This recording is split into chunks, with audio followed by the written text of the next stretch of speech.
perché questo rapporto non venga meno.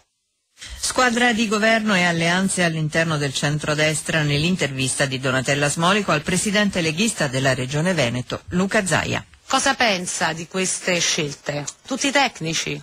Non ci sono assolutamente novità sotto questo punto di vista, direi tutto secondo le aspettative e gli annunci che sono stati diffusi. C'è chi parla già di governo del presidente, nel senso che Monti, Napolitano in stretto contatto per questi nomi. Diciamo che il presidente comunque ha avuto un ruolo cardine in tutta questa partita, del resto un ruolo che gli compete anche dalla Costituzione, e ne prendiamo atto e stiamo a guardare poi quali saranno i risultati. L'ex ministro Maroni ha detto ormai la Lega è all'opposizione, smentendo poi quanto invece Berlusconi dice, che l'alleanza con la Lega è sempre viva.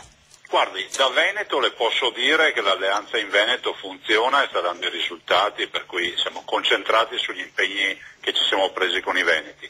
A livello nazionale vedo un Parlamento che ha tre posizioni distinte, quello della Lega che è all'opposizione, quella di Berlusconi che dice voteremo di volta in volta, valutando però tutto all'insegna della continuità, e quella di Bersani che dice votiamo se all'insegna della discontinuità. Non ci resta che